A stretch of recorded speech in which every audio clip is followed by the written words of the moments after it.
What's up my viewers, welcome to the new video. Today we're going to try something different. I posted a couple of shorts that talk about the RDS challenge. So what is it exactly? The RDS challenge, or Run Out Drill System, is a system created by Dr. Dave and Bob Jewett. The system can help you find, keep track and improve your skill level. It consists of 16 levels of break and run challenges of increasing levels of difficulty.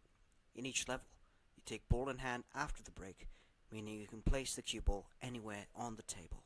Scratching on the break is fine, and any ball pocketed should remain down, except for the 8 ball in the 8 ball racks.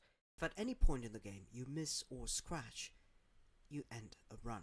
If you run 2 or 3 racks at one level, you advance to the next level. If you only run 1 to 3 racks, you stay at the current level, and if you miss 3 racks in a row, you go down to the lower level. If you're trying RDS for the first time, pick a level at which you are confident to run 2 or 3 racks and start there. After an RDS session, your ending level and associated rating should be a good indicator of your level of playing ability. An alternative scored format is the RDS 100 challenge, where you start with 100 points and attempt to run 1 rack at each level, deducting points left on the table after a miss or foul. Okay, now that we covered the rules, let's look at the level 1. In level 1, you break the rack of 6 balls, you remove the cue ball, and you pocket each object ball directly in any order. Be careful and wipe the chalk marks off the balls when done.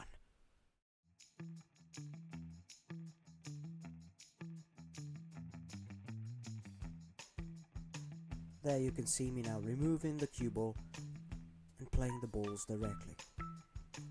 Because I've lost the original video, I have to use the short that I've posted.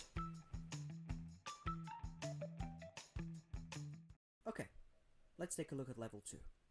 In level 2 you break the rack of 6 balls. You take the cue ball in hand for each shot. Pocket each ball in any order.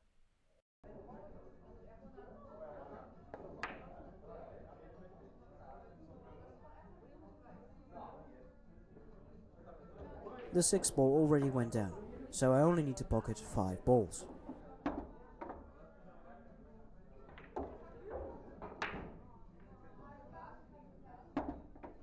You see me take a cue ball in hand after every shot.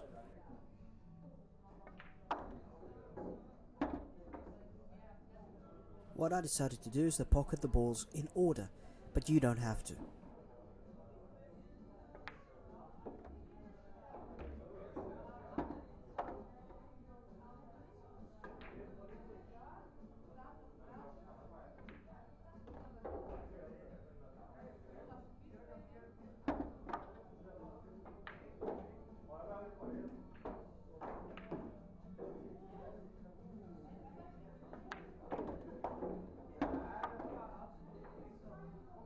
Levels 3 through 5 are actually quite similar. In level 3, you break the rack of 6 balls. You take cue ball in hand after the break, and you get 3 extra ball in hands to use at any point during the run. You pocket each ball again in any order.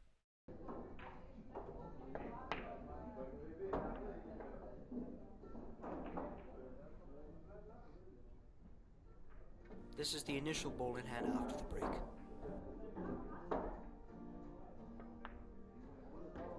A good tip is to pocket the first 3 balls without the ball in hand, and then use the ball in hands to pocket the next 3 balls as stop shots.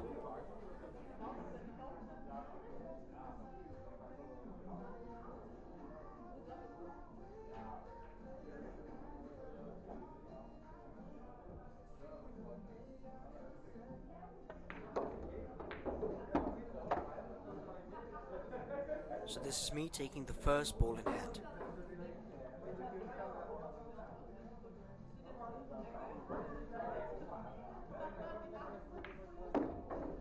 Now I take the second ball in hand.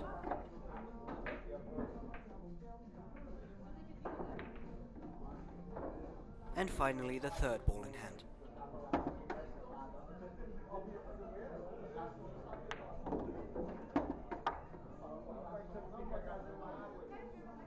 Level 4 is the same as level 3, but you only get 2 extra ball in hands, not 3.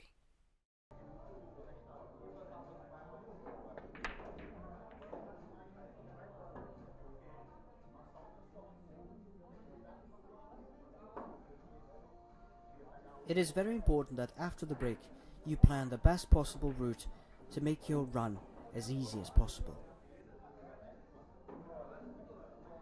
This is the initial ball in hand after the break.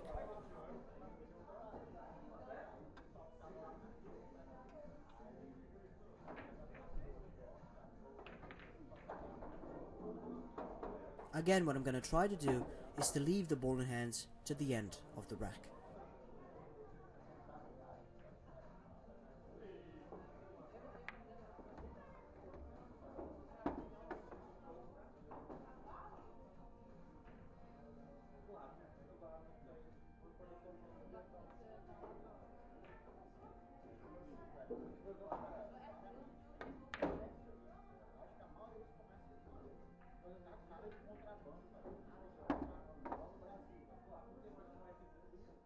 Because of my bad position play, I decided to use the first ball in hand to get a nice position on the 1.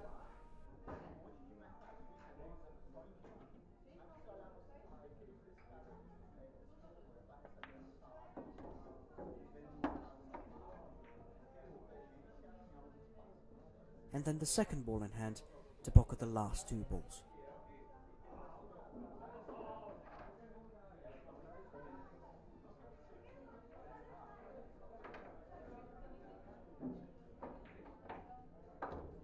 Again, because of my poor position play, I now have a long pot on the 4. So what I have to do is get my extension out and stretch over the whole length of the table. This could have easily been avoided if I just planned the route beforehand.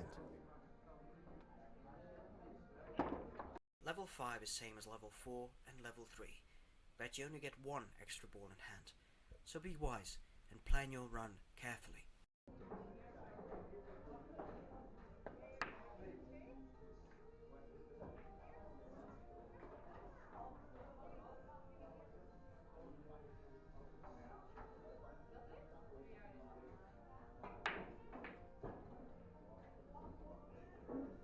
You see me planning the rack there and taking my first ball in hand after the break.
I decided to challenge myself and not take any ball in hands.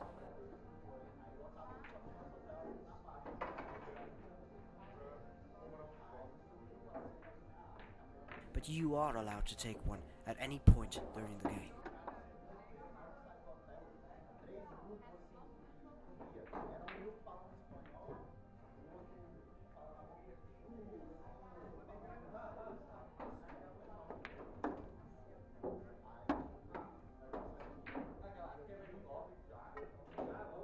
Thank you so much for watching.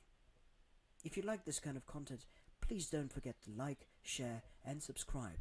It's a small step for you, but a big step for my channel. See you in the next one.